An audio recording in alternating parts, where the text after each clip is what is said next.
All right, Like let's what we do an do audio every test. time. Hi All everybody, right. Dan. Hey, how are you, Dan? Hey, I'm doing good, Hulu. How are you? I'm doing good. We're doing just an audio test here to make sure. Test, test, Cassie, test. let I'm let, let us here. know when you can hear us. Both of us. Okay. Hey everybody, we're doing it live. I got to do a crop real quick, but we're gonna show video right now, Dan. Okay. We gotta crop this out of here. All right, let me minimize the chat. Boop. Welcome to Bandscamps. We're live. We're live. I'm gonna crop us a little better. Dan, why don't you introduce us while I work on this?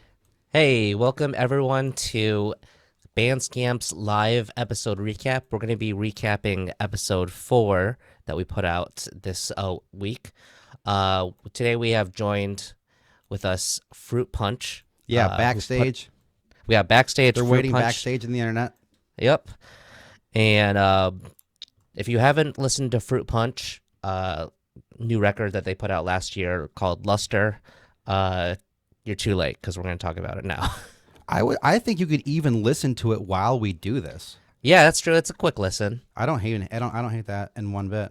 Yeah, so quickly pull it up and give it a listen. I got It's a link really, down here, fruitpunch.bandcamp.com. It's right there, guys. It's that easy. It is that easy. Okay, we're back. We're back. Hey Dan, Hey, how are you? good. How are you? I'm good. How's May? May's doing great, everybody. Good. Thank you for everybody who's buying art, donating. I'm actually going to we're doing a mail run pretty soon, and I'm going to mail out all the orders, and I'm going to put some new music up. And May's doing really good. May's been running around.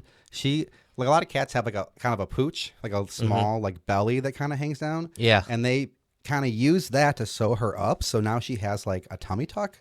So she's Weird. been very lithe and running around. Okay. Today is actually the anniversary of two things. First is the anniversary of the last day I worked in office, Ooh. and then also the anniversary of my solo project, Burning a Teenager. It's been So 1 it's year like on 1 year. 1 year on that, so it's kind of like emotional, bittersweet.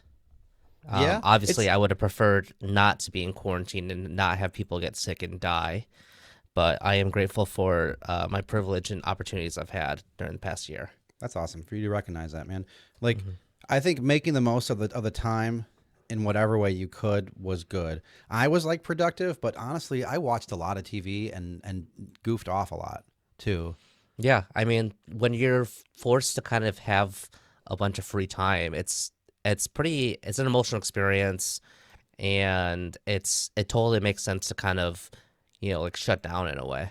Yeah, So there's really no, there was no right way to do it. yeah, there's no right way to do it. You shouldn't have any shame on what you're feeling while you're still in quarantine. So Yeah, definitely. And we're definitely not here to Yeah. do that. We're here to celebrate some shit. We're celebrating Yeah. some music that came out in Exactly. 2020. Um, yeah, and we're celebrating safety. Again, reminder to our viewers and listeners, Julio and I produced the show 100% remotely. Mm-hmm. I'm at safe. my house. Dan's at his house. But with vaccinations opening up, once it's safe to do so, and like they think it is, and we think it is, we can do it together. But until then, we urge you to be safe. And so we got some content coming to you about 2020 records, basically. Exactly. In the meantime, it's a year we think was kind of overlooked in music, at least, 100%. especially locally, because the local music scene is so derived from like the engagement you get from live shows, and we can't do any live shows. Exactly. Yeah. No live show engagement. Social media can only take you so far. Just word of mouth is just harder when you're not at bars or coffee shops or the grocery store or whatever. Yeah, very much so. So let's just dive right in, man. Yeah, let's so Fruit Punch put out a record called Luster. Mm-hmm. And here's the art here. I'll make it real big real quick, and we'll bring it down. We're talking about it. Boop. We'll show this beautiful photograph Mm-hmm. for the art. Fruit Punch can expand on the photography. We didn't talk about this. One thing that we got wrong right off the bat, we didn't talk about this album art at all. This album art is beautiful. I love it. I do Really love it cool too. photo. Yeah, I think that this artist, Fruit Punch, is a visual artist. in background, we kind of talked about that, and they probably just made this themselves, as my guess. It's really Okay. cool. Yeah. So that's one thing we're going to be focusing on more as you listen to future episodes. Is we're going to be paying attention to album art and speaking on that more. I think we just got to like cover every facet, and I think that we just missed this one. So exactly. And again, that was only our 4th episode. Right. I know. We are like doing time warps all over the place with this one. Great album art. It's awesome. You can find this at Fruit Punch at Bandcamp.com. And I'm going to pull up the other links here. There's another one for their website. So check those out simultaneously. I dare you. Please. Yeah. We got Shane in the chat. Hey Shane, we got Cassie in the chat. Cassie's been producing for us. Shout out to Cassie for helping us get this rolling. Shout out to Cassie, our creative director, line producer. I think that's what it's called. Yeah, I don't producer / creative consultant. We're You're EPs. not late. You're right on time, buddy. Yeah, you're good, dude. We're gonna talk about what did we get right about this album? What did we get wrong? I liked this again when I listened to it. I thought it sounded great. I took a listen today again, and the song "Purple," the first song on the album, has been stuck in my head since. So awesome! It's super catchy. Yeah, this whole thing is really good, and it's really short. It's a quick one. Just I think 5 songs. Yeah, 5 songs. Yeah. I think we got right was not listening to the commentary right away. There's a commentary version of this record. There is a deluxe version of this record that includes commentary about each track, and I listened to that commentary for the first time today. Same. And I'm really curious to talk about that with Fruit Punch. Yeah. Is there anything that you want to share with me about it, or just without? I mean, he's like listeners. I'm going to pull some of the curtain back. Fruit Punch is backstage listening to what we're saying. Yeah, so we can't see their face react to it. Yeah, so if you start thinking of questions for Fruit Punch and put them in the chat. But like, is there anything that you want to like say about? Yeah. So just to recap on this, we didn't realize there was going to be commentary when we decided to review this record, and then we realized there was, and we purposely did not listen to the commentary for the review. Yeah. And so this will be actually our first time speaking on it. I actually, being a fan of this record, with multiple listens, the commentary is really cool, and I did learn some stuff about the artist, which I really appreciated. I did think that some of the commentary seemed like a little like obvious with like the lyrics, but where some was like, oh, this is like actually really cool information I wouldn't have picked up from like listening from the song. You don't see a lot of commentary on records. No, at least not on the initial release. Right. Maybe it's like a lost art. Because I have seen it on like I can get down with that. Yeah, like I've seen it on Spotify. Like artists will like later on will be like, oh, here's this deluxe version with like commentary. But I wonder how much of like the art school background, because in the commentary we learn about art school, which I think we already suspected. But like we learn about like that kind of like whatever you would call it, like academic approach? Background, yeah. And not so much in music, because I don't think that music academically you do that. You really offer commentary. It kind of stands on its own. Sure. So that's one thing that is going to be kind of like a new element for all of us, is the commentary, talking about that. Otherwise, hey, we got 7 viewers. Hey, everybody. I don't know. I think that was pretty much. It was fun. There's a lot of really good wordplay on here. It really is. And there's a lot of attitude, like a lot of like attitude of like, I don't know, just very attitudey. Yeah. In a really great way, though. I think this podcast, the episode 4, is a really good example of just like how you and I kind of operate as reviewers without like the recap. Is like, it's so speculative. And 100%. we really know nothing. No, we don't know anything. And so there might be a lot of things we get wrong. So I'm excited to talk with Fruit Punch and see what they think. All I have here, too, one thing we got wrong, too, was we kind of like, I think a little bit touched about how this album had some lack of choruses on some of the songs Mm-hmm. that we wanted to see, and maybe some lack of like melody in that. And there is a song "Noise" does have a chorus on it. So Okay. I'm gonna do a formal retraction. Yeah. That's like 2 out of 5 songs. That's Yeah. pretty good. I And think not I maybe commented on like the production too, and I was listening to the production today, and I was actually really impressed with like the synth pads, and I actually noticed some other like vocal processing that I think I didn't mention before. okay. What So were you? I can't remember. Were you a little bit I negative think I about the was like, production? it feels like a little DIY, maybe like a little unprocessed, a little bit. So I like pictured you like whipping out your monocle to say that it was DIY. So, yeah, do you think we're ready to bring Fruit Punch on? I think we're ready. All right, let's do it. Everybody, Bandscamps, I'm going to adjust this. We have fresh from the internet Fruit Punch. Go ahead and whenever you're ready, Fruit Punch, unmute your yeah, perfect. Everyone, this is Fruit Punch. Hey, thanks for Hey, having me. thanks for coming on. I'm going to make Yeah. this our little viewfinder here a little nicer. Thanks for coming on the show, Dan. Why don't you welcome our friend? Yes. First of all, thank you for entrusting us with your album, and like submitting it for review. I think Puli and I were actually both together at when we first saw you perform live. Definitely, we And were. it was like a really exciting moment. So when we Is got that a like chance, Pyramid Scheme, like local showcase? it Totally. was. Oh yeah, And I that was a remember great just show. like That might have talking been like with your Julio kind of formal introduction to the scene. That was the most like legit space that I performed in at that point. Like I performed. I mean, I pre-pandemic I had a show like almost every month, probably for like almost every month or every other month for like a couple years maybe. But they were in like all sorts of random, like basements, or like I'd be the intermission in a fashion show, or like a lot of just like underground stuff, or like an art gallery or something. So the Pyramid Scheme was like the most legitimate for sure at that point. So it did, yeah, That's it felt cool. like a Yeah, that change. was super fun. That was the first time I've ever heard of you, and I was just like instantly just like impressed, and like had so it was just like it just brought like a really good energy to a local showcase that I don't think we've seen in a very long time. Hmm.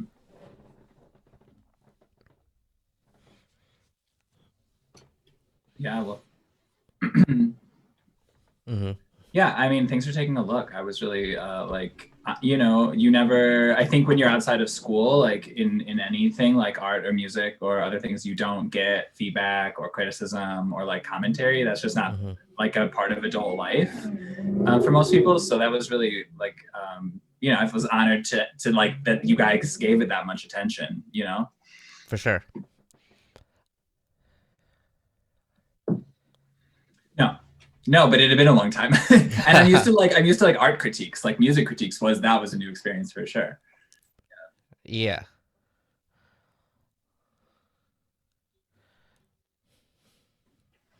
Hmm. Yeah, to like truly find like like there was like an art to criticism and appreciation. Thank you. We lost my mic. Let me say what I was saying here earlier. We lost apparently. Chat just said. Let me go back. I was saying to Fruit Punch that you're no stranger. Thank you, Cassie. We got it. Cassie has let me know we lost my mic too, so we should be back. We're on it. Yeah, we're on it. I was Oh, saying. looks like we still can't. Oh, maybe this is the It's chat. everybody. So everybody's got their own level of delay. Let's all just reset Okay. for a second. Let's give Fruit Punch a chance to catch his breath. Okay. I think you can hear me. Chat, let me know if you can hear me. And I'm going to move on. I said to Fruit Punch that they are no stranger to the critique. And you said, what was it? It had been a long time. It'd been a long time, and musically, it was kind of a new thing. We're good now. Yeah, it's definitely hard to do. And the history of music criticism has been weird. We're trying to describe the indescribable and critique the indescribable. Where like in art and visual art, you could take a photo of an apple, and there's like a drawing of an apple painting, and there's a real world application of an apple, but there's no real world C chord. There's no real application of that.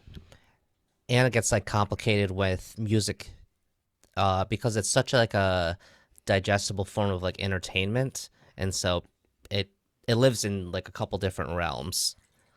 So it I gets would kind agree of like with that. Yeah. sensitive versus like art, it's almost like the way that it's kind of set up, it's built to be like appreciated in a way because it's like it sits in a museum, so it already has like this like established status. Whereas music is just like anyone can put it out, and Especially it's now. yeah, and like not everyone listens to music for like to be like provoked. So when people talk provokingly about music, it can be jarring at times. But yeah, we were stoked to even Mm-hmm. have you be a part of this, just to talk about your record at length. Yeah, I mean, for sure. Is what we're getting at.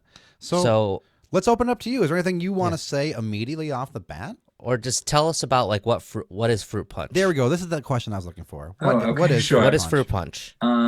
Okay. Well, Fruit Punch. I mean, it's a musical project. Sometimes it feels like an alter ego of mine.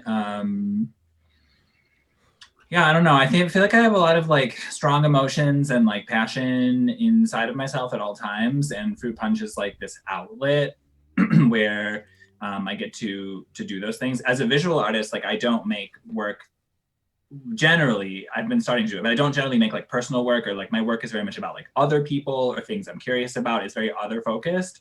So Fruit Punch to me like felt really different in that it was like very kind of personal and coming out of myself. So it's been this really fun outlet and sort of this really fun like kind of queer like gay expression as well that I think I didn't realize how much I needed. We talked about that a little bit. You were on Grand Rhapsody a long time ago, and sequentially, it's not very very long ago. But yeah, you mentioned that on the podcast too. Yeah, so it's just been great. It's been great for that. I mean, I remember like watching this like not very good German sort of like bisexual romance. I don't know why whenever you say like gay film, it just sounds like seedy, but it was just a German film, like in German, but it was just this German movie, right? That's a whole cultural thing we all have to like kind of get over. I think. Right, Yeah. but anyway, And we might have even fallen prey to that in the discussion of your album. Oh no, too. you guys were totally fine. Okay. But I remember like just watching this like couple have this like tryst, this gay couple, and I'm watching this a couple of years ago, and I'm like, do I do anything gay? Like, am I actively gay at all? Because I was just like single for like my entire 20s, like kind of by choice. I was just like wanting to work on art forever and not like date anyone. And then I had a revelation. I was like, no, like I have that kind of counts. Being actively single counts a little bit. Right. You're right. But I was just like, oh my God, wait, I have Fruit Punch. Like that's my gay thing. Like, and that sounds light, but actually it's like really important to me. So No, I can relate to all. that for sure. Just like growing up as like a Korean adoptee, like I really struggled with like shame with like my racial identity. And so like in recent years I've kind of like approached that, and now I'm trying to actually actively participate in more like Asian activities and like actively speak about being Korean, etc. So that makes total sense to me. Yeah, I think that's such an American experience for a lot of people, where it's like sometimes you grow up in a culture, It's very melting pot. but sometimes you just like get a culture thrown onto you, and you have to figure out like how to embrace that or work with it. And I think that like, I think that a lot of different people are dealing with that in different ways. Mm-hmm. Wow. So how it's like Fruit Punch been like necessarily like a thing? Like I'm trying to remember, because I can remember the show where I first like chose that name, and that's why and sort of and like had my first kind of stage persona, and that was like June. It was definitely in June. I don't know. So I first ever like performed kind of like anything I'd written myself, maybe in like 2015 at like the Drunken Retort or something, like a cappella. Or I had a beat. There was a beatboxer who just volunteered. Beatboxing was like amazing and never happened again. So, but probably like more seriously as Fruit Punch, probably somewhere around like June, if I want to say June of 2017. Okay, cool. Yeah. So, and it just like, I mean, I tell this story a lot, but I just kind of fell into it. Like I never, like still to this day, and I think it's probably bad that I don't listen to rap music like almost at all. And I'm nothing against it. I think it's mostly because like I tend to listen to music in a way where I don't pay attention to lyrics. And so I just feel like I Really? won't be like doing the music justice, like because so I think the lyrics are so important, but I don't pay attention. Like, that's so surprising to me. so it Interesting. doesn't make any sense. And so It's honestly, I think it's totally spot on with hip hop as an idiom. Like anybody can make hip hop. It's very punk in that way, where anyone can do it, and the way that you prove that you can do it is by doing it. You know, you can talk academically Sure, about yeah. it, and so like you actually can rap. Like I have on like your wordplay on here does rival like some rappers' wordplay. There's some like lines that are like ooh about that you drop, and they're really nice. And so, like, I think that you are participating in it. You don't have to listen to it. You can kind of choose Right, your own. right. You can choose your own level of involvement with whatever music you want to. You should And rap on a Captain Daddy song. That'd be sick. Yeah. Do you know Captain Daddy? Captain Daddy. Nope. I will put in the links. Ooh, hope Captain Daddy's watching. He's not. Captain Daddy, if you're he's not gonna watching, like get that. Fruit Punch on a track. That would be Yeah. super sick. Yeah. Oh my He's a God, producer. I would love to partner with more people. That's kind of my. There's my a lot of upcoming there's electronic music goal. in the city. Kind of was like getting bigger and bigger and bigger, and the pandemic probably didn't affect it that much because it's such a music that you can make on your own that I'm really excited. Like Cassie and I started DJing, so we're gonna like do some Cool. parties and shit. I'm really excited. Yeah, Shane says totally should rap on a Captain Daddy. Hell yeah. Hell yeah. Yeah, I Um, need to like I'm sort of friends with this little pocket of the electronic scene, but I think even listening to your podcast, I realized there's a lot more that I thought it was just this, but there's like a lot more. It's vast. The scene is vast. Yeah. It 'Cause truly is. there's sort of like the like Bronze Wolf, How to Live Together, like Silent Spirit, Pink Sky, like those are the friends that I have. The hardware Like, synth. Yep. yeah, those Yeah. are all the ones that I know. You have that. You have the producers that are making more like dubsteppy, like offshoots, like kind of the mid tempo rock beat stuff with like kind of wubs was big, and there's producers here that are making and DJing that. There's all the ambient people, you know. Yeah, the ambient people like that's new. But I was like listening to Wicker Basket. I was like, okay, there's like things are happening. He's Yeah. elusive. He's been He around is a long elusive. time, but there's a lot of electronic music. There hasn't really been avenues for it, and that was something like I'd love to do like a weekly night when this is all over at some bar where we do like it's electronic free for all, you know, and it's just that kind of Right. music and short Right. sets or long sets if it's like you're doing great, keep going. I don't Yeah, know. I mean, Pink Sky was like curating those Pyramid Scheme electronic synth shows. yeah, I you're thought that right. I thought that was Oh, pretty that's cool. right. Yeah. They're another good one to mention. Did they work on Yeah. your record? I saw. Yeah, Ryan Okay. mixes all the songs. No for shit. me. Okay, that's perfect. Yeah. Did you produce the stuff? music? I feel like I'm always vague on what the verb produce actually means. So I guess I'll tell you like who did what because there's only 3 people involved. So Great, we love it. I wrote. I initially wrote all the songs. Like I just have one synthesizer and like a DAW, and that's like it. So I just like wrote them all on the same synthesizer. I mean the drum beats are kind of separate, but all of the rest is just on one single synth. Then Ryan mixes. Then I go to Centennial Sound and record the vocals, and then that sort of starts to bleed into like the mastering and like final mixing processes. Like Ben Zito at Centennial Sound, like record the vocals with him, and then we do all the vocal processing together because that's still something I'm like learning. And then he masters everything. Sounds good. That's awesome. Yeah. Yeah, we're all learning that stuff too. Yeah, we're learning that, and we want to talk about it too, because for our listeners, one of the perspective that we have is we do know about music production to a certain extent, but we're also like a little bit amateurs ourselves. Yeah. So it's not I like we're- just learned not how to like do we're it like pros in last year. Yeah, It feels infinite. I mean, I do as much as I can in step 1, but then it's crazy because I'll send it to Ryan and it'll sound like great production wise, and then I'll send it. Then Ben masters it, and I'm like, I don't even know how you made it sound like that. Like it's kind of amazing. It's pretty fascinating at times. Yeah. Like, it's definitely a skill. I talked about that electronic music I love because some of the sounds and instruments will just take your brain to the most bizarre places because they can transcend what we know an instrument can do and just like really take your mind for a loop. And I love that kind of listening experience. I love it. I did that a lot.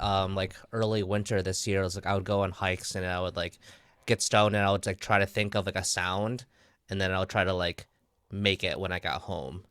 Oh, that's amazing. I like that. Sorry, I have a bit of a drinking problem over here. So let's get back to the podcast though. Tell us like what do you think of the podcast?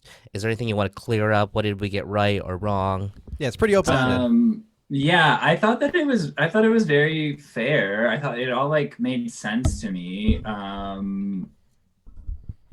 like listening through it. I mean, there's some things that like surprised me that you said, but then when I thought through them, I'm like, no, there's truth to that. You know, like when you both mentioned like music for children, and I was like, I just don't understand like where that's coming from. But then I remembered that I have children fans. like I this woman that I used, it's complicated, but she's kind of part of the family that owns all the co-ops in town, and I used to live in a co-op, so that's how I know her. Like the Grand what is it, GRAC is the co-op group's name. Yep. So she's, anyway, so I know her through GRAC, but yeah, she like bought my first album, which was like me rapping on top of a lot of like remixed songs and stuff, because I wasn't writing songs at the time.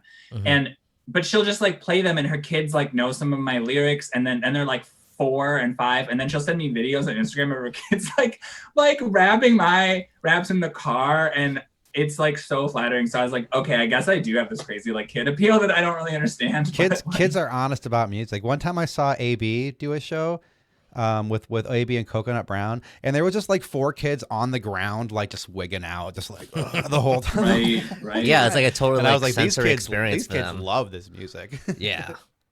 Not that AB is like kids music either, but I think appeal to children is powerful. Yeah. Yeah. So I think overall, like, I think you guys got it pretty well. I mean, obviously, like, I never like went to Japan a boy and like came back a man. Yeah, that's you. I was like, I know you're just riffing, but I was like, am I way? Yeah. So listeners, in the podcast, the song, okay, the song "Freeze and Melt" to me had some like really strong sexual overtones, and I think because you like talk in Japanese a little bit, and I knew you were in Japan, I just like started making connections. Right. And then you were like, you kind of made it. You messaged me on Facebook, and Fruit Punch was like, oh, like made a joke about it, and I was like, oh my god, was I like way off? And you're like, well, kind of. And you said it was about relationships. Like, there's some sensual language, though. You have to admit. I mean, the dirtiest thing I ever wrote was like, what was it? Like, I think this stuff's kind of salacious. Getting viscous on the leather, mixing liquids is a pleasure. Like, that was insane. Now, I wrote that. I was like, I can't. That's wild. Put that on an album. You said in the middle of the night, I want to feel a little bit of light. What is it? Yeah, that's not supposed to be sexual, but. And then you said like, I need someone to melt my little ice. To melt a piece of my ice. A piece of my ice. Okay. Yeah, come on. So like, no, sometimes no. So yeah, some of the things you guys thought were sexual weren't, but some of the some other things are. Like, I realized, I'm like, of course they thought that. With that, like, the next line is like, you're like, I have a puddle in my hand. Didn't you say that? Or what is the next? Warm water pooling in my hand. Warm water. I understand the feel of that heat. Okay, when you put it that way, but I just yeah, like someone can make me melt with just one touch. What danger is this? Yeah, Sex. I mean, yeah, I mean, melt is not supposed to. The melt concept is not. Yeah, sexual, no, I'm all about it. Okay. But yeah, I think I was maybe led in a way that my brain wants to go anyway. So that's like us. I mean, it's just me and Dan. I mean, pervs. I sort of have like two. I used to think of maybe I still do, but like I used to think of myself as like kind of, I had 2 different versions of myself, and I had like hard Zachary and soft Zachary, and like my hard self was like, I'm like strong and powerful and independent, and I don't want to date anyone, and I'm like doing things on my own, and like no one can touch me. And then soft was when I was in a like relationship, only with that part would come out, and I would be like tender and like vulnerable. And so then like melt was the idea, like this hard self was like the frozen part that's like melting into this like other version of myself that I've not let out, you know? Yeah, it's more elemental, I guess. You brought a persona a different time. You said like, you know, you have this persona in your other artwork that is not very personal and is more about other people, and that Fruit Punch is more about yourself. Do you like does identity play a really big role in your music or the content of your music? I mean, I don't know about identity per se, but like I mean, persona, maybe. Yeah, I mean, it is a little bit of like a persona, because it's just like it's like my emotions, but so much like unleashed, you know, in a way that you can't in normal life. I mean, so there is that. I mean, there is that element when I like get into the booth or on stage, and I sort of like take on this sort of like you know, incredibly vulnerable, confident version of myself. Yeah. That's like very fun. I can relate to Obviously. that. That's a Yeah. really fun part about live performing. I'm a person that gets into flow states really easily, and like for the performance flow state, I can like really snap into that, and it's so fun. It's so good. It's a lot of fun. Yeah. Sometimes I step back, I'm like, how did I even do that? Like, how did that happen? Yeah. Like, like, you know, It just it's came crazy that that's, on. like, Dude, just I remember came when on I if played it a came show through with you. AB at Long Road, and we got in like a crazy flow state because there was all the lights and like Tony's kick drum, and we were Yeah. just like, it got like trippy at one Yeah, point. our We were like eyes just reaching rolling. into the kick drum and stuff. Yeah. It got pretty trippy. Hey, chat. If you have any questions for Fruit Punch about the record, about anything, the process, whatever, type them in the chat and we will relay it over to them. I also naively, speculated that purple was a drug reference. Yeah, that was good. oh yeah, that was really entertaining. I don't know. Like, I think maybe I was thinking of like the song "Purple Pills" by like D12 or whatever. Oh yeah. Right. And I've I just think like never done drugs. Like I'm just I like believe that the most perp- like straight edge. Perp is a drug. Like perp is like a chat. What is perp? Is purple a drug? Someone's gonna. Enlighten me. People love talking about drugs. We'll light up. So I was just like, I don't know, like, and maybe I was like just fresh. I can't remember if I watched this before or after I was like thinking about the disco scene because I watched that Bee Gees documentary, and they talked about like the gay disco clubs and like all the crazy shit that happened there. Didn't that come up in the podcast too? That you said that you would like have done a lot of cocaine in the disco scene too. Yeah, I thought you don't like do that. I was like, do you do cocaine now? No. No, but I think in the 70s, I just like maybe in the right spot, I would just gotten caught up in the madness, and I probably would just like OD'd on coke and died at a young age. God, I mean the song, there's like a kind of, I feel like, implied joke in the song Purple, and that it's a rap but it's revolving around the word that you can't rhyme, which I thought was just like a funny challenge in a song, like to write a rap song about purple, the word that doesn't, like orange would have worked too, obviously, but as you can see by my bedroom, I am truly obsessed with the color purple. Like purple's tight for sure. I like it. Yeah, my like laptop is just like that, my bedroom's purple too, but it's like a rich purple. It's a rich person's purple. Yeah. You do talk about that too, about it being purple being in the commentary about purple being a rich person's color. We have some questions. You ready for questions? Perfect. Yeah. Oh wow, okay. Shane says, so I'm mostly a self-taught artist. I'm just curious what you felt was the biggest takeaway or skill you got from art school. Ooh. Good question. Great I'll give you a second to think about that. No, I think I know that. I mean, so I was an art history student, and so even like making art, making visual art, like I only took 2 classes in college. I didn't have time between my major and my minor, so that's like self-taught as well. But I feel like art school really gave me like ideas. And I think that was huge, was just like art history, right? I just like looked at how other people made art for years. And so I think I just came away with like just a bigger knowledge base. And I've heard that's like, people talk about what creativity really is. And it's just, people kind of say like, you have to have enough material just in your head, like enough things, and then creativity is just combining them or remixing them. Okay. So I just feel like art history gave me like a ton of ideas to like start to play with and stuff. Do you have any like visual inspirations for your music? Like non-musical inspirations that you... I love that. Oh, I do love that too. That's ethereal as shit, and that's like right up music's alley too. Love it. Yeah. Like cubism, I feel like cubism is like the number one answer. Like Dadaism. or just general like minimalism or expressionism. Yeah. I don't know. I'm trying to think about the different aspects, because I'm like, there's when I go on stage, there's when I make the album art, there's when I make the music, like there's just all these different facets. Your music is a little bit pop arty. I think some of it's kind of like it's kind of in your face, Yeah, I mean, I don't know if I can think of like visual inspirations for it, but I think that I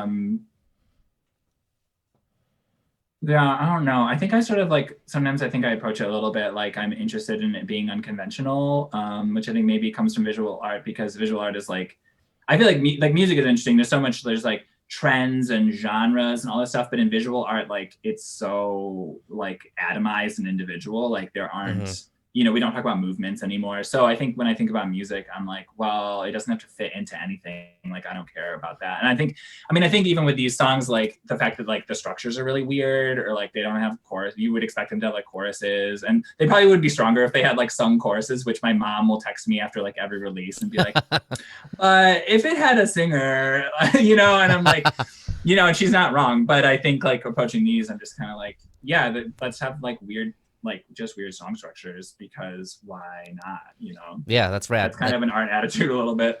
Yeah. Yeah. I feel like we do that a little bit in with I Believe in Julio, just trying to like disrupt the structure a little bit. Not too much though. Not too much. We though. try to balance the pop with the punk, you know, and do that. We got some perp comments. Oh yeah, let's get some more perp. So perp is codeine and promethazine, is what someone says.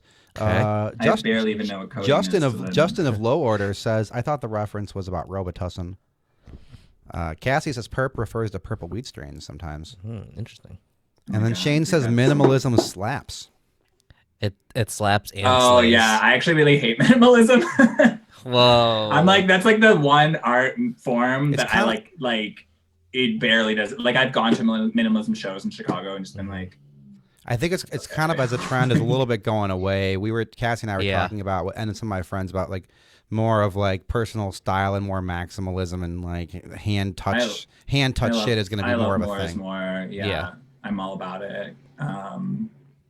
Yeah, I like, it's not, I don't know if it'll ever happen, but I have like lots of like, you know, partial songs written.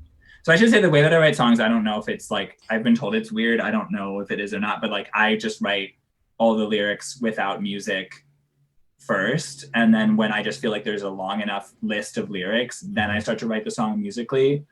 And maybe that's why I wind up with like so many words, because I just like write so much. But so I have like all these like half and partial songs, but I want to write one eventually about architecture that's like really like sassy. Cool. Like that's really sassy, like just about like complaining, because I don't know why I think about architecture more than almost anything else, because I ride my bike everywhere and I just look at buildings all the time, and I just like have so many opinions about the buildings I hate and the buildings I like. I mean, that's one of the reasons I moved to Grand Rapids, was I really liked the downtown buildings. So I was like, oh, I would like to live here. But yeah, eventually I'll write some weird architecture song. I love it. You have with the attitude that you have on this, it'd be so funny. Yeah. I'm definitely closer to being done with like, I started writing a song about Alpine in Grand Rapids, and like sprawl, and like how it's like really pro car and like anti-pedestrian and stuff. And so that'll probably happen sooner than later. But I was just like, and then my roommate was like, I want to make art pieces about Alpine. And I was like, hey, what's happening? Are we supposed to have an art show about this terrible road? Like, yeah, it is the worst. Cassie says Rococo meets Keith Haring. Ooh, so I love it. I'm not. Yeah, that's. I would go to, if there were an art show that were those two together. My God, that's one of Cassie's favorites, is Keith Haring. Keith Haring's really cool, and Rococo is so fun. Hell yeah. Shane says, do you have a favorite architect? Oh, that's a good question. Besides George Costanza or Art Vandelay. Right.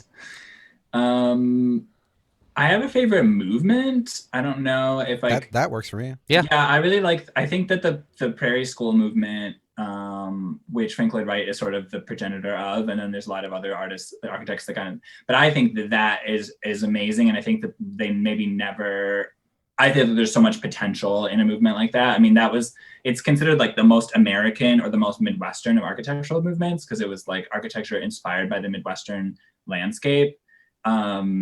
And I think like America itself has not had a lot of its own architectural styles. And so I think, and it's like, why not? Why don't we just do that? Why don't we just do that again? But I think the Perry style, is fantastic.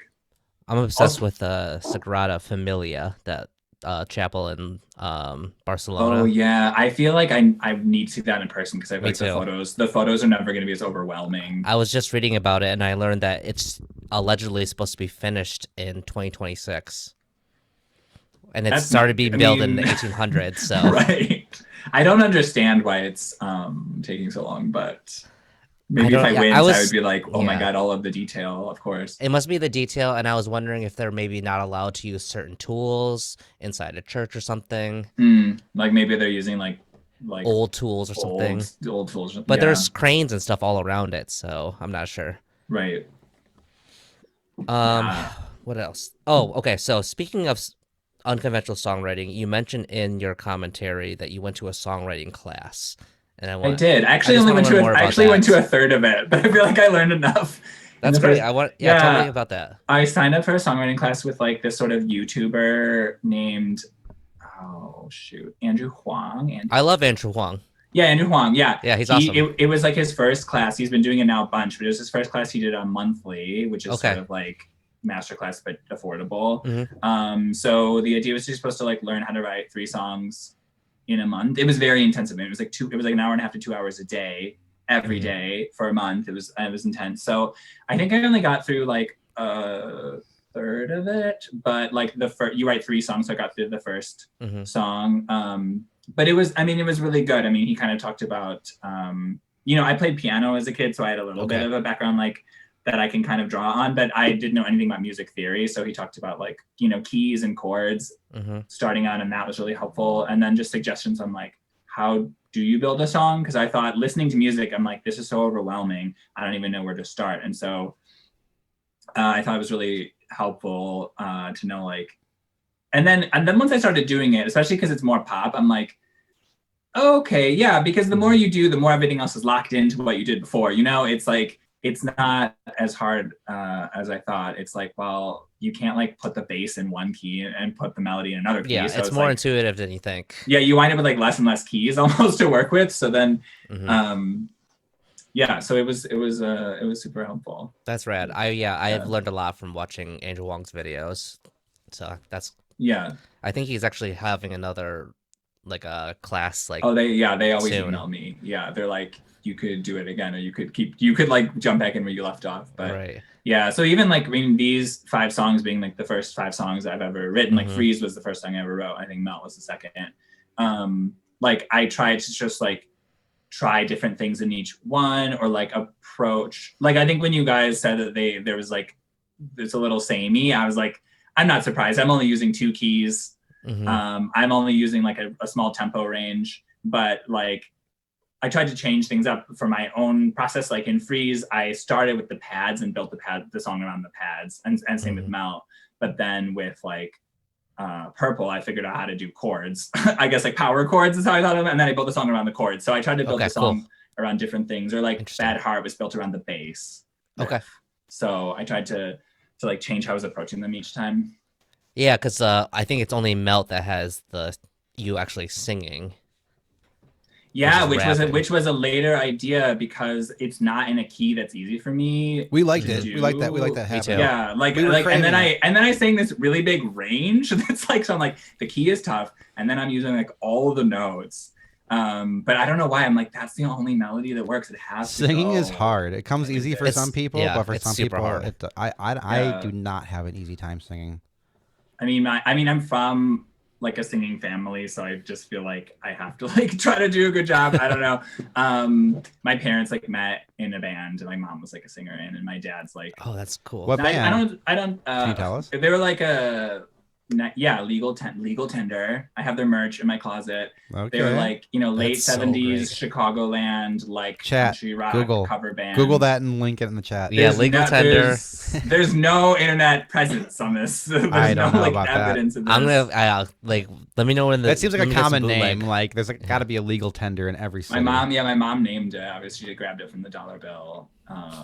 But that's so rad. But yeah, I mean, my dad sings in like a kind of like classical, like singing chorale, and like I go to, went to so many of his concerts growing up and things like that. So, so anyway, which is to say, like, so I'm right now like probably gonna release a new song like next month, and it does have like a completely song. It's like it's the most like traditional structure. Like, is that an exclusive? Do people know about this, or was that just a band? No one knows about this. Hell yeah! Yeah, oh, Bandscamps exclusive. It's the most like straightforward song, which was weird for me because I'm like, oh, it's not like complicated enough or like strange enough, but it's just really like verse, chorus, verse, chorus, bridge, Mhm. chorus, you know.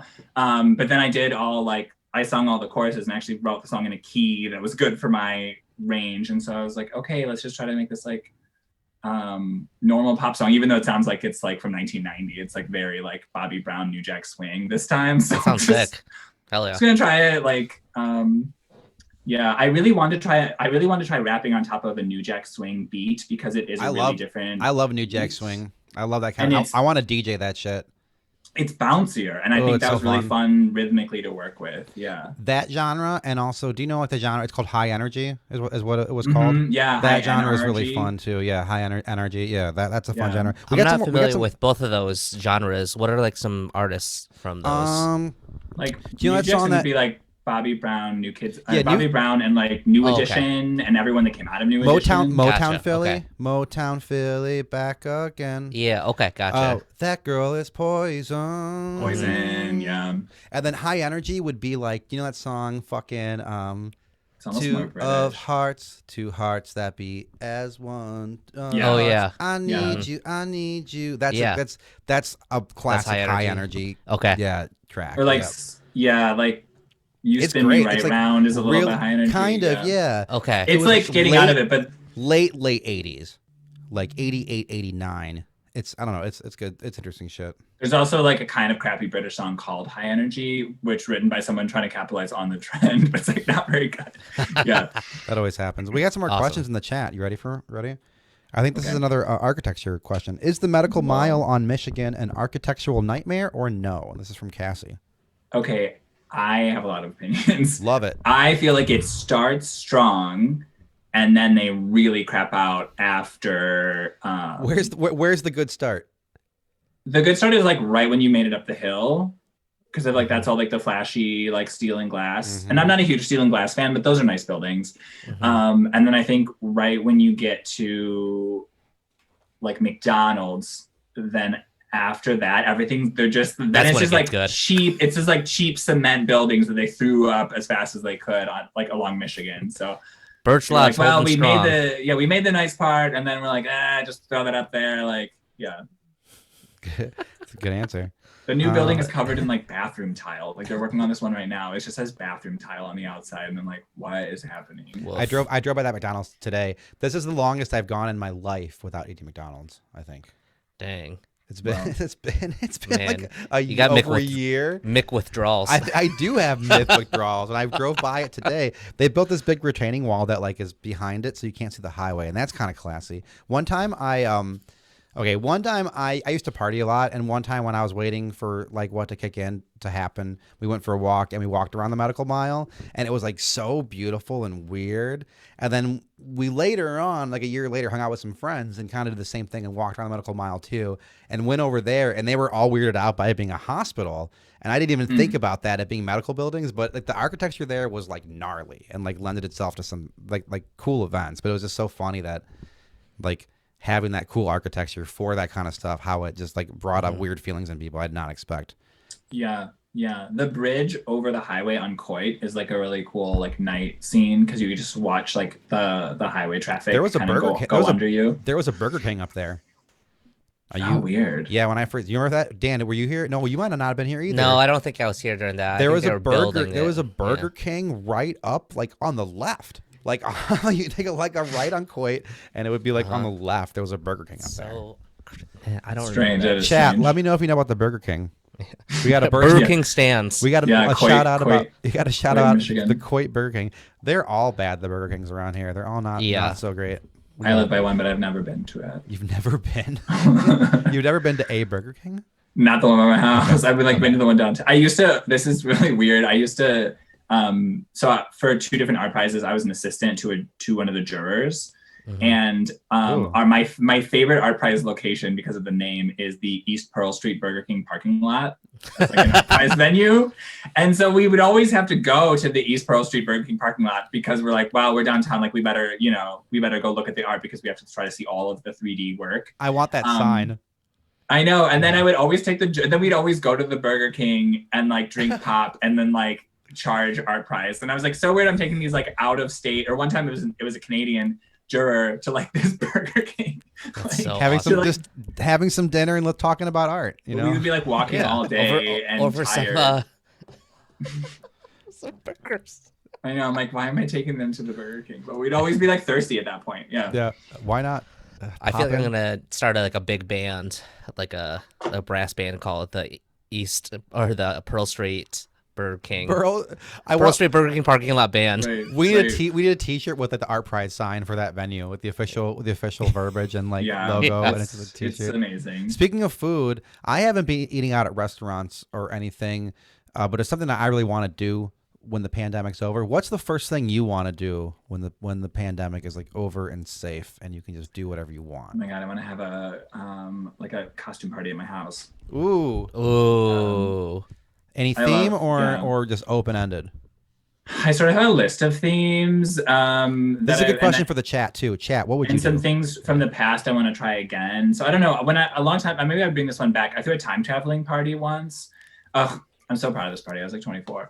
But yeah, basically the party started in the 50s and then it progressed eventually into the future. So like the music would change and then the food would change. And then there were like activities like in the 60s, we had to fill out draft cards. But in the 2000s, we had to fill out like shady mortgage agreements. 2000s? I've never heard That's that. what my brother and I got that from Joan Rivers. That's what we call that decade. Okay. So 2000s. so no I black hate- people I were hate, allowed like, to the party early- for the first few No, decades. I love that They were name. not. And then also, what was the other thing? Oh, and then it was a costume party. So you had to dress 1950s and on. So people came like, I was sort of 70s. My friends wore their clothes from high school that didn't fit well anymore. Like people dressed 90s. Did people bring like multiple costumes to change into with the? No, they decades? should. They I should love have. that. They should have. Yeah, That I would've looked been kind of sick. like a 70s porn director. I don't know how that happened, but that was the look. I saw like costume party for like the weird outfit you never get to wear, but you have, and it's amazing, but you can never wear it. See, that's a good idea. That's Like a good just idea. come on Yeah. and just be dapper as shit and come through. Yeah, Right. I can finally dress as a dandy. Dan, what about you? Yeah. What's something that what's the first thing you're gonna do when it's like coast is clear? Chat, let me know. What's the first thing you're gonna do when I this mean, thing's over? I really just want to play some music with some friends. I've been like, I love making music at yeah. home, but like, I really miss, just playing with my friends a and little rock combo jam. jam, just a little jazz combo, nothing crazy. Nothing crazy. Yeah, Stand up just, bass, piano, drums. Exactly. And then you scatting like crazy over it. Exactly. Just a couple vibra slaps to get the vibe going, and that's it. Yeah. Only tambourines. Only tambourine. I'm gonna ball out at a restaurant. I'm gonna like go somewhere and spend like $900. Yeah, dude. Just go go to the Like, chop house and just, it's go just gonna. quiet. I don't even. I want to go somewhere even cheap, like Long John Silver's and rack up Charlie's that- Crab. Like I don't know. My favorite part about Long John Silver's is like the drive-through like window is like super high, so it's actually like you're on a boat going through a drive-through. I don't know if that's on purpose or not, but the last time I went to the Long one John on Silver's, 28th Street. yeah, like it's like I think extra that- high. I thought that one was closed, but I think they're just remodeling it. When do we start booking shows? Like when do like actual public Yeah. shows? I still feel I'm like really not about it. And I'm like, thinking I can't even tell. Fall earliest. Fall. It's gonna Yeah. be so like jammed because everyone's gonna want to play. I know. Well, You that's the know? thing. It's gonna be like nothing, and then like, or like it's just gonna be like It's gonna this be madhouse. chaos and The like pent-up demand stressful. is insane. Yeah, I mean, yeah. Canceling shows during the pandemic was like, okay, just am I gonna play any of those? You So- had some shows that actually got like just a couple. I was gonna play in Kalamazoo for the first time at Bell's. Whoa, nice. So excited. That's That a was sort good of gig. like I set like little goals for myself, and I was like, okay, I want to do Kalamazoo, and because I've actually only never played outside of town. Wow. Except for At Grand Bell's, Haven. at Bell's in the tap room. Yeah, or like That's a big, whatever. That's a big stage. Yeah. Yeah, and so I've just danced there, but yeah, obviously it didn't happen. Nothing happened, So yeah. They'll probably have you on a list. Yeah, I had a few shows. I was booking at Harmony Hall, and they got just a few got canceled. I had some really good ones. I had a How to Live Together, Oh, cool. and Yeah. You had Little Silent- Windows. Silent Spirit. How to Live Together, Silent Spirit. I had Little Oh. Windows. I had Wicker Basket and Mail Order Monsters, Mm. which that would have been tight. I don't know if you know Mail Order Monsters. They do all their stuff is done through Commodore 64 sound cards. And it's all like MIDI shit, and it's only what Okay. Commodore 60. It's really good. Mail Order Monsters. Highly They're really good. Highly Really fun. recommended. have like notes next to me. I'm just gonna write this down. That's great. Mail order monsters. Yeah, Shane Tripp at Harmony was the last live show I saw before the pandemic. Last one I did was Charlie Darling. Wow. I know. It's all coming back. I can't Speaking of remember music, shit. if you recommend us some music that you've been listening to. Yeah, we did this question too. What should we listen to? What do you like right now? Yeah. What have I really been into lately? Even sub question if you're not been listening to music, which is totally reasonable. No, I have TV been. suggestions. So here's the thing: is I'm really bad at watching TV. like I'm never watching anything but music for sure. I think it's like the biggest crime against like gays in America that like that I'm not hearing the new Kylie Minogue album played anywhere. That I'm hearing, and I like Dua Lipa, but I'm like, you're playing Dua before Kylie, like excuse you. Kylie just broke the record for having a #1 song in 5 decades in the UK. I didn't even know she had a new record America out. won't even play her. Kylie, I feel like has been like running under the radar for like a few years now, and like it's crazy. She's got to be like 80 years old at this point. She's like 52, I think. But she also had the #1 single in Australia. Hyperbole. That's sick. Okay. In the entire 80s. I have to check out Kylie's new shit. But her new album, it's sort of this, I think they're calling this music genre now like neo-disco, like how a lot of people are playing with disco right now. And so it's just like a really fun, like kind of long disco album. Yeah, when I'm like so I do lunch delivery, and when I'm getting like tired at the end of a delivery shift, I usually don't deliver with music, but then I'm like, okay, I'll pop this Kylie and like, let's take the sandwich to the West Side. So it gets me going. Viewers and listeners, if Papa Kylie is going to be the new euphemism for drugs, let us know. Yeah, I did. Dan's always looking out for new drug slang. Yeah, I'm like really into. Yeah.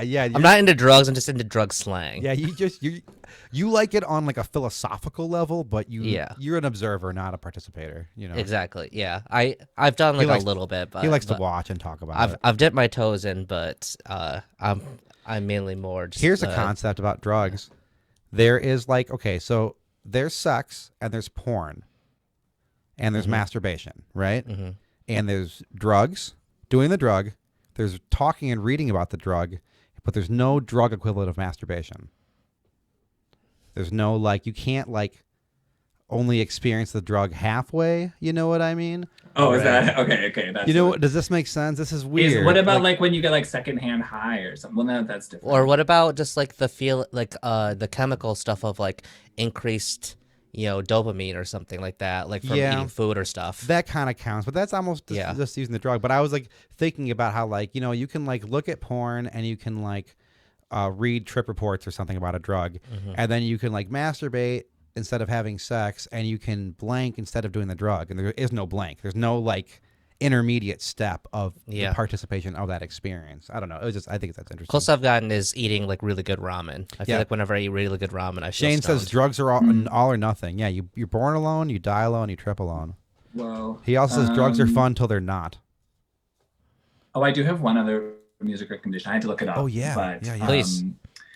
Yeah, this is an artist that I like found and then forgot about and just refound. But her name is Peggy Go, Gou, and she like, I like when music kind of really surprises me or even confuses me, and that's how I felt about one of her songs. She's Korean, I think, living in Germany, and so it sort of sounds like a little bit like technologically more simple, like earlier 80s dance music, almost like Italo or something, but like a Italo disco. But something about her vocal delivery, like hearing it, I was like, is this?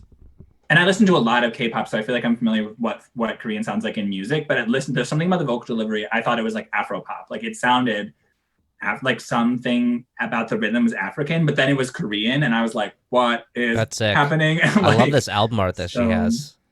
It's really cool. Should I pull it up? I really Here, like I pull it up. What's it called? Peggy Go. I think Starry Night was the song that I was really into, but let's see if that was just like a cool find recently, and I was like, let's see if my computer can handle this. I'm just gonna do it. Gou, right? Yeah. I'm on Bing. It made my home screen Bing, and I just haven't cared to fix it. All right, what's her album called? I think the is Starry it Night. in- Is Starry like Night was the song that I was into specifically. I have this playlist called Future House Party where I've just been putting so many things on That's a there. good idea. I like that. Nice. Yeah, just got that going on here. Okay.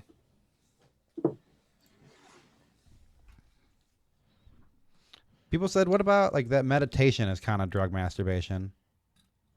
And that what Oh, about, I like that. I Mhm. like that. Yeah. and Cassie says, what about having like that, fun yeah. with people on drugs, but you're not on them? And that is I think that's Like a almost contact. high yeah, or you something. kind of Yeah. you kind of mentioned that a little bit too. Yeah, I mean that's like feels real. I mean, I don't know about drugs, but I don't really drink, and there's just so many like parties when I was younger where like I would really I'd really loosen up when everyone started to get drunk because it's kind of like it feels like nothing like it doesn't matter anymore. Right. Yeah, Like, that makes sense. Well, Yeah. the people who are drinking are assuming that you are at least as drunk as they are. That's like a fallacy in drinking. Is that you? I Right. mean, I'm a drinker, but you think that everyone else is as drunk as you are. Mhm. You know, so like it kind of lends to like some like lubrication on both ends, even if you don't partake in it. Right. Yeah, there was a feeling that I could like get away with more too because like I'm like, nah, they're not gonna remember this that clearly. you Exactly, know? yeah. Like, There's a certain level of like vulnerability that like you can go with when you're Right. around drinking. right. Let's do a last round of questions on the chat. If anyone's got another question for Fruit Punch, otherwise, I think that was a good recap. Yeah, I love it. This was awesome having you Yeah. on here. Yeah. Oh, I should say, not that this matters, but I think is that line like, what was it? I got hotter from the friction. That's not supposed to be sexual either. Why do you But have- What? but then Come I was- on. But then Why- I was like, wait, of course they thought that. Why do you have so many sexy lines in your music? Then? I That's don't what I want to know. know. I mean, because obviously, like melting was a metaphor. I like- so getting I like hotter it. is a metaphor. Yeah, it's Like, good, but Anyway, yeah, it was supposed to be. It was the idea of like I don't know, like, because I fell for someone during the breakup, which is a really weird timing. So I kind of felt like the friction was all the problems, and then I got hot. I got closer to them during Yeah. all of the. there's nothing more differences, sexual than but- friction. But yeah, friction. Yeah, for sure. Yeah.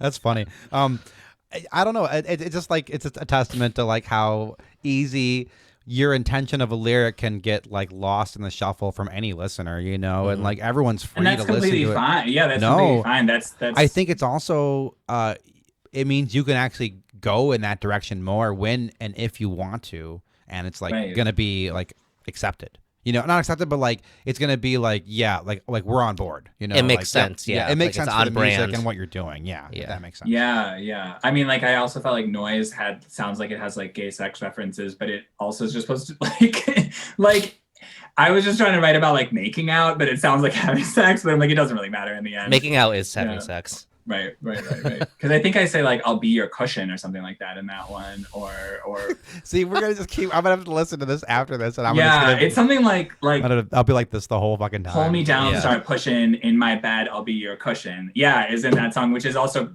so. But That's I was about like, yeah, feelings. I just like I love it. it doesn't have like I wasn't talking about sex. So I was This just is talking some like about Freudian but- shit here. Cassie says all life is sex. Robert California. Yep. In the Yeah, isn't office, it like everything is about sex except for sex, which is about power? about power? It's about power. Mhm. Yep. Which is an amazing quote. Like, That's pretty good. yeah. Final All right, last thoughts. call chat.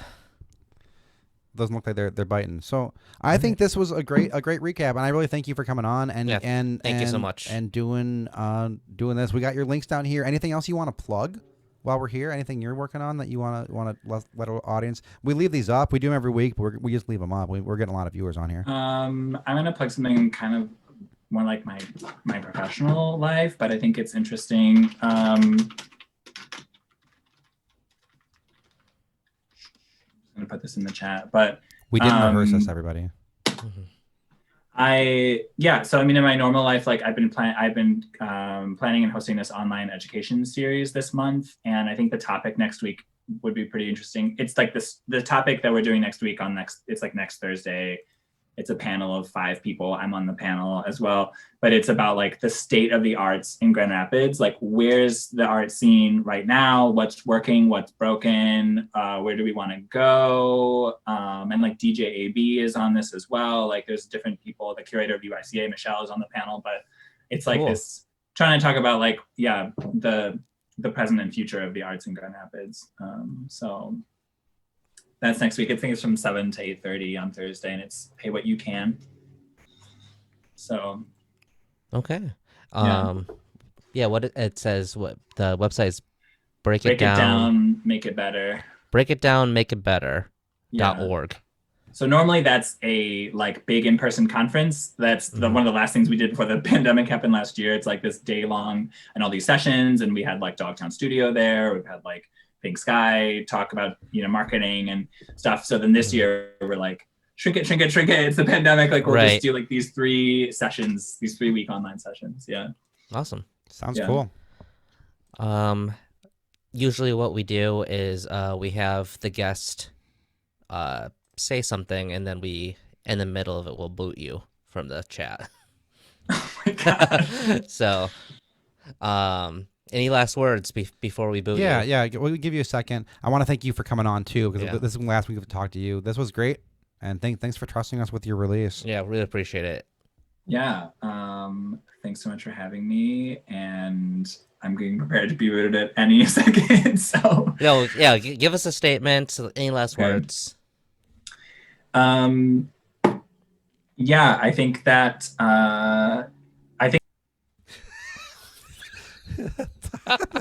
that's like my favorite thing It's ever. so dumb. I love it. Break. Thank you again to Fruit Punch for joining us. Everyone go check out Luster. It is streaming on Spotify and on Bandcamp. It is just trying to autocorrect this. I'm trying to put this in the chat before we make it better. Oh my God. .org.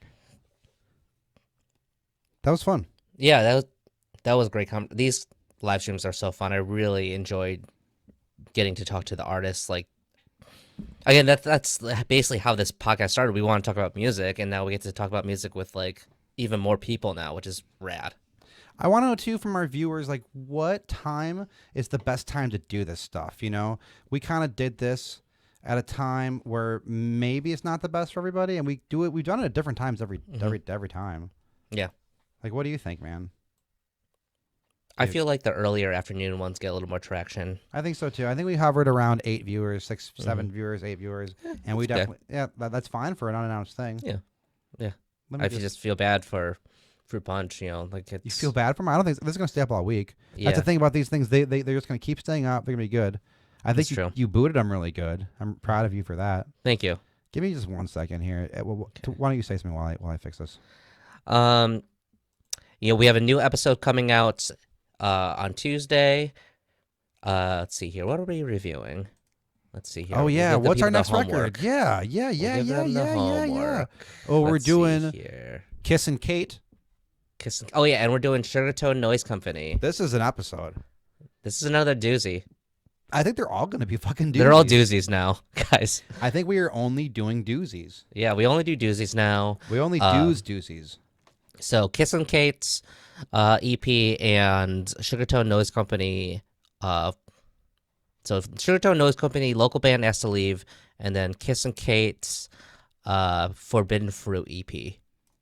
So that is your homework. Mm-hmm. Yeah, we'll put that in the chat. I'll put it in the chat later here. So Kiss and Kate, Forbidden Fruit, and Sugartone Noise Company. Local band Asked to Leave. Yes, and we'll speculate on a lot of things for this. Yeah, well, this is a good one, and I actually have not been editing these episodes, so I actually haven't even listened to this episode a second time myself. I'm going to edit it, and I'm going to do that all like right before we drop it. This is going to be fun. Does anybody even in the chat have any questions for us or anything? Here we go. Someone says, I'm technically unemployed, but I'm just watching Dogs for People, so I can watch whenever I like mid-afternoon. All right, a little afternoon delight. Yeah, so I guess our only bandstand. We might talk with Brandino too. Yeah, hopefully we can get on with Brandino. It's a scheduling thing. Like I don't think it's anything about anything besides scheduling that we're gonna try to work out, and hopefully we can get them on before Tuesday. That'd be great. We're doing this weekly thing, so I'm willing to go back, but I don't want to like have viewers be like, oh, but maybe we can just leave it open ending. I've been wanting to have Brother Wolf on sometime too, so we can always put everyone that we didn't get to on a different time. Yeah. Bandscamps@gmail.com. We are still accepting submissions. If you have music from 2020 that you released or If you are releasing music in 2021, Mm-hmm. we want to talk about it. And also, if you just want to talk about our podcast in general or just talk with us about anything, you can email us at bandscamps@gmail.com. We just like talking. Check out Bermuda Teenager. Yeah, check out my project. It's called Bermuda Teenager. You can find it at bermudateenager.bandcamp.com. Mm-hmm. We got something coming out in a little bit too. I believe in Julio, but it's not going to be till early summer. But I can announce that we talked about a remix record. We're kind of pushing it back to early summer to see what we can do with live stuff. It's going to be like, you guys are really going to enjoy it, though. Mm-hmm. It's sick. We have 5 different producers, or 4 different producers. I can't remember. It's a large number working on the whole album, remixing the whole thing. Hell yeah. Okay. I think that's it. I think that's good for me. Okay. I think I'm just gonna end this then. Cool. Thanks All for right. tuning in, y'all. Thank you, everybody. Have a great weekend. We will see you. Listen for us on Tuesday. All right.